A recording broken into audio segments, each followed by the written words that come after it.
رات کی آخری گھنٹی۔ اگلی صبح ارسلان نے مریم کی کتاب کھولی۔ کتاب کے اندر بچوں کے نام لکھے تھے: مریم، علی، سارہ، کامران۔ لیکن آخری صفحے پر ایک اور نام تھا: استاد رحمان۔ اس کے نیچے لکھا تھا: ہمیں اس نے نہیں مارا، اس نے ہمیں بچانے کی کوشش کی تھی۔ ارسلان حیران رہ گیا۔ وہ فوراً نانی کے پاس گیا۔ اس نے استاد رحمان کا نام لیا۔ نانی کے چہرے پر خوف آ گیا۔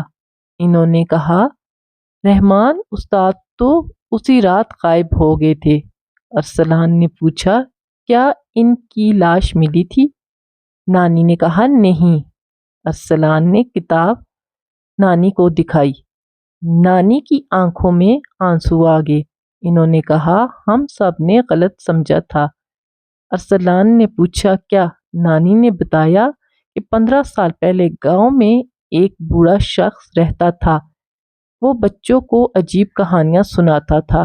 اس کا کہنا تھا کہ پہاڑ کے نیچے ایک ایسی جگہ ہے جہاں مردہ لوگوں کی آواز سنائی دیتی ہے۔ استاد رحمان نے بچوں کو وہاں جانے سے روکنے کی کوشش کی تھی، لیکن ایک رات چاروں بچے خود وہاں چلے گئے۔ رحمان انہیں بچانے کے لیے نیچے گیا اور پھر کبھی واپس نہیں آیا۔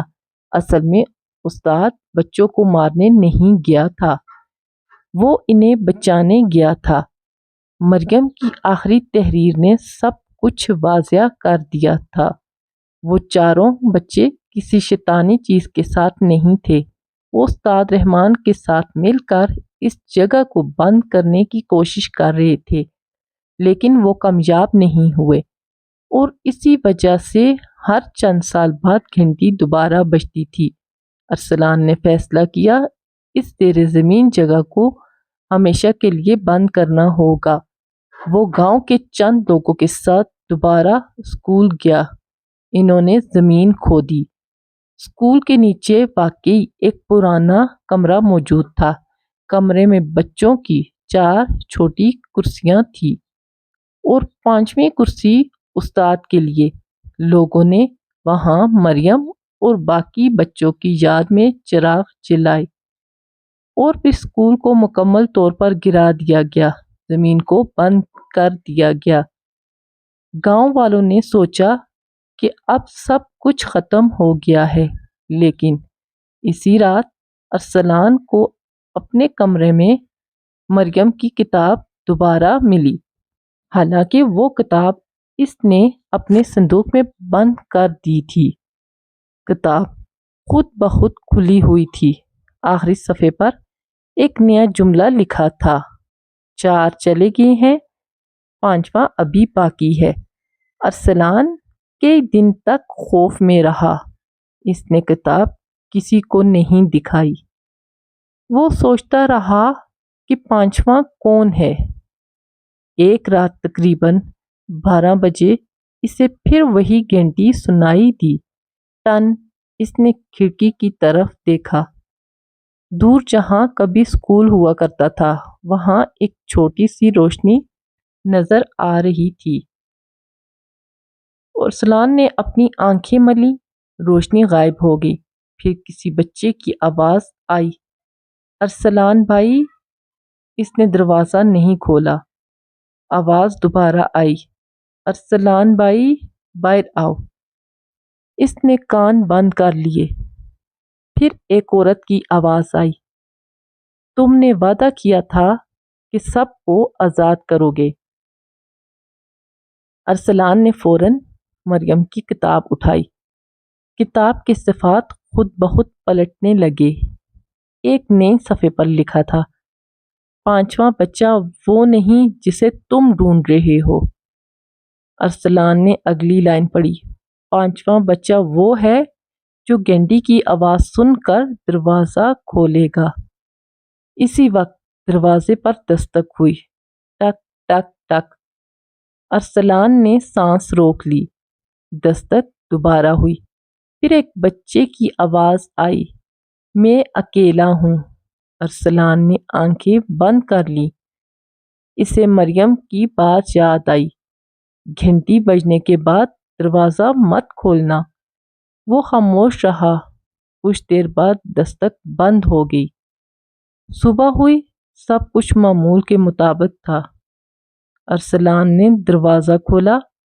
باہر کوئی نہیں تھا، صرف زمین پر ایک چھوٹی سی گھنٹی پڑی تھی۔ اس گھنٹی کے ساتھ ایک کاغذ بھی تھا۔ اس پر لکھا تھا، اب تم محفوظ ہو۔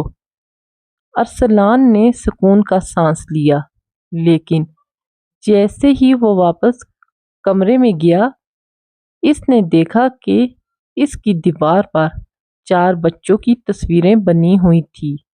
مریم، علی، سارہ، کامران اور ان کے ساتھ ایک 5ویں تصویر بھی تھی۔ وہ تصویر ارسلان کی تھی۔ ارسلان کا خون خشک ہو گیا۔ تصویر کے نیچے صرف ایک تاریخ لکھی تھی، آج کی تاریخ۔ اس نے فوراً پیچھے مڑ کر دیکھا۔ کمرے میں کوئی نہیں تھا، لیکن کھڑکی کے باہر ایک چھوٹی بچی سفید لباس میں کھڑی تھی۔ مریم نے ہاتھ اٹھایا۔ اس نے مسکرا کر کہا، اب تمہیں ہماری آواز سنائی دے گی۔ ارسلان نے چیخ کر کھڑکی بند کر دی، مگر آواز بند نہ ہوئی، بلکہ پورے گھر میں ایک گھنٹی بجنے لگی، ٹن ٹن ٹن۔ اور اس کے بعد گاؤں کے ہر گھر سے بچوں کے ہنسنے کی آواز آنے لگی۔ صبح ہونے تک سفید پور کے لوگوں نے اپنے گھروں سے باہر نکلنے کی ہمت نہیں کی۔ جب سورج نکلا تو گاؤں کے بزرگ اسکول کی جگہ پہنچے۔ وہاں کچھ بھی نہیں تھا، نہ اسکول، نہ گھنٹی، نہ زیر زمین کمرہ۔ صرف زمین پر ایک چھوٹی سی لکڑی کی تختی پڑی تھی۔ اس پر لکھا تھا، جب تک کوئی گھنٹی نہیں سنتا، ہم سوئے رہیں گے۔ اس دن کے بعد سفید پور میں کبھی وہ گھنٹی نہیں بجی۔ لیکن آج بھی گاؤں کے لوگ اپنے بچوں کو ایک بات ضرور بتاتے ہیں، اگر رات کے اندھیرے میں کہیں سے اسکول کی گھنٹی کی آواز آئے تو اس آواز کے پیچھے مت جانا۔ اگر کوئی بچہ تمہیں باہر سے آواز دے، دروازہ کھولو، میں اکیلا ہوں، تو دروازہ ہرگز مت کھولنا، کیونکہ ممکن ہے باہر کوئی بچہ نہ ہو، ممکن ہے وہی 5واں بچہ ہو جو 15 سال سے کسی ایسے شخص کا انتظار کر رہا ہو جو اس کے لیے دروازہ کھول دے۔